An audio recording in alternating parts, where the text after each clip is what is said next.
Can you tell us more about archetypes in general, and are there more archetypes? Thank you for that question. A follow-up question to question one. This is question two answered. And what you're asking basically is, are these the only types or archetypes? Are there other types or archetypes?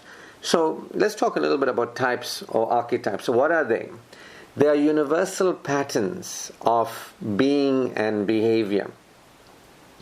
And so archetypes are there are too many to mention, but it's things that we recognize in people, like for example, if somebody is a jock, in common language, somebody is a, sportsman, a sports star, we might say that's a jock personality. And when somebody says that's a jock, we know what you're talking about, and when somebody says, that guy is a drama king or that woman is a drama queen, we have a sense of, we know what they're talking about, that person is very histrionic, has a lot of feeling, and is always drama, high drama. So the obvious ones is like a woman who is caring for her children. She has a mother archetype. So there are women who have a mother archetype, very pronounced, and there are some women who you won't see the mother archetype pronounced.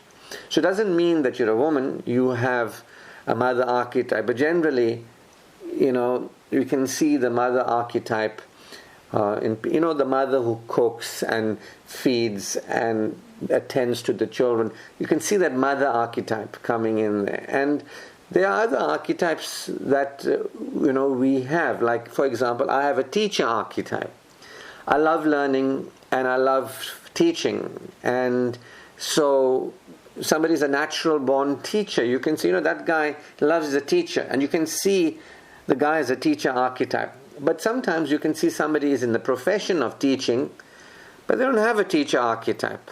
You can see what that looks like as well. Some of us might have been in school, and we might have had teachers that just chose to be teachers for different reasons.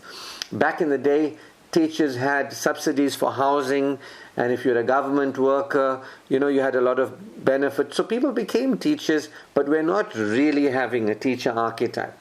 Somebody, has an entertainer archetype. Even from little, you might see little children, and they like performing. It's a performer-entertainer archetype. So you can begin to observe people, and you can begin to see, what archetypes do they have. And you can see in yourself, like I have the teacher archetype, I have the mystic archetype, I have the hermit archetype, the hermit. I like being by myself. I socialize, but not with a lot of people, and I'm close to like solitude and that kind of. So a hermit is an archetype. So somebody says, that guy's a hermit. I'm not a total hermit, but I have the hermit archetype. I like hermitude, hermitude, where I go into myself and spend time by myself. I enjoy that. So I have the hermit in me. So there are all kinds of archetypes that you might recognize, the Venus woman archetype, that very, voluptuous woman, with the long hair and the beautiful shapely body and all the proportions, is a Venus archetype. It's that, and then that man that is Adonis, strong and fit, and, it's Adonis archetype. Then there's an Amazonian woman archetype, a woman that is like so strong and will, looks physically developed as a man. I'm just giving you some common and not common archetypes. I also have the reformer archetype in me, where we challenge society and the structures of society to come back into alignment with truth, etc. So you have the prophet archetype, the messenger archetype, the saint archetype, the sinner archetype.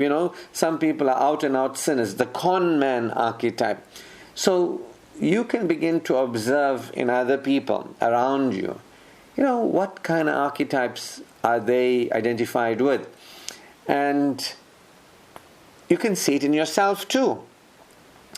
And so while not everybody has every archetype, there are these three archetypes that I have observed that are common in all people. The beggar, we all feel not okay under any certain circumstances, but it's not really true.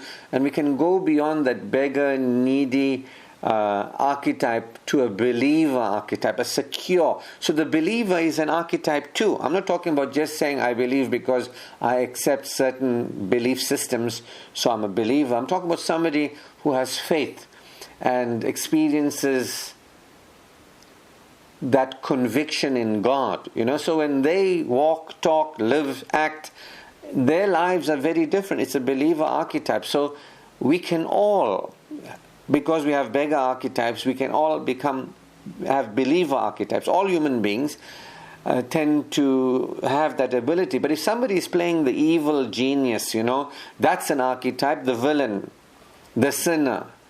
I don't think, certain people in history would have become believers, If you look at some of the despotic rulers of the world, whether in Germany, whether in Russia, whether in Italy back in the day, these people were power hungry, megalomaniacs. And you can see that as an archetype too, where these people are so far away from the believer archetype, the humble archetype, they just want to control and use and abuse power, and they are going the other direction, like of disbeliever in some way. So you can begin to see that although everybody has the believer archetype, not everybody chooses to connect with it and access it. And most people are in the, beggar in some way, like needy on power.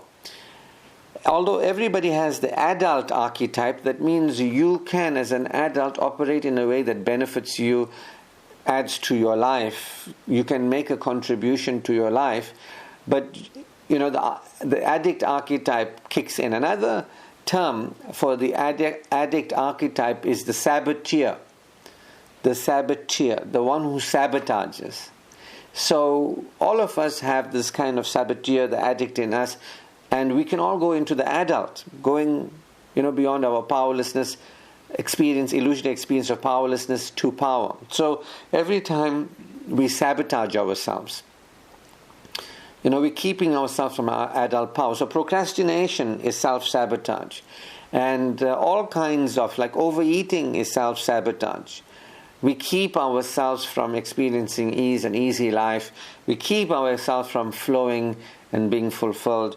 So, yes, everybody has the believer archetype, everybody has the adult archetype, and everybody has the vicegerent archetype, which is the person who's in flow and is participating in their life and begins to dream. Even the dreamer archetype, somebody is a dreamer, but that sometimes has like a negative dreamer where somebody is not grounded.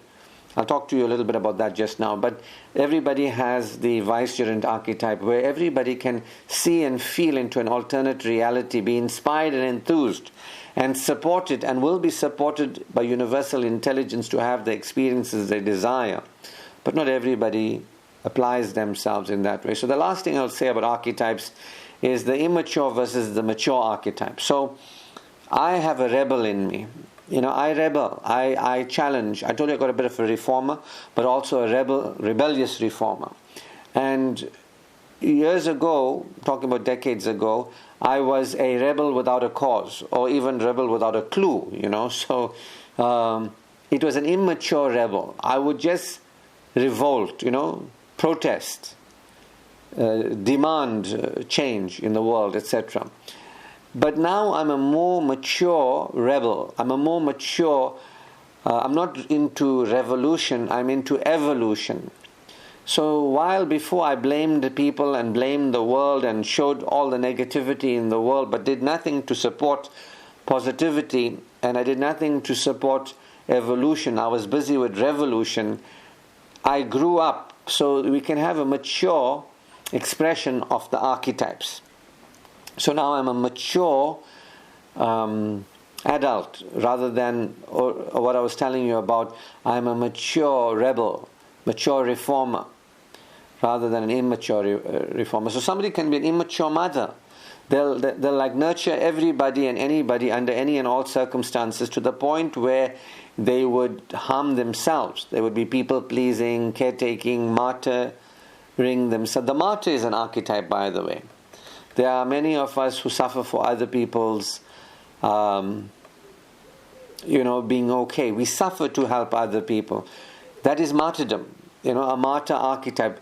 And that suffering is a unhealthy suffering where it's immature. So somebody might say, I love you so much and I'm killing myself for you. As the song says, I'll die for you, I'll take a grenade for you. That is a very unhealthy, type of caring. It's not really caring. So, but a mature kind of caring, a mature kind of loving is one with a healthy mother or a healthy martyr. So there are many, like South Africa's, Nelson Mandela, Gandhi, Martin Luther King, many others who have been healthy martyrs. They stood for a cause and they spend their lives in that cause. Mother Teresa is another example of a healthy martyr. They gave their lives to something, in a healthy way, and so it's differing. It's differing from unhealthy or child expressions of archetypes or these types. So, thank you as well for that question. That was a great question.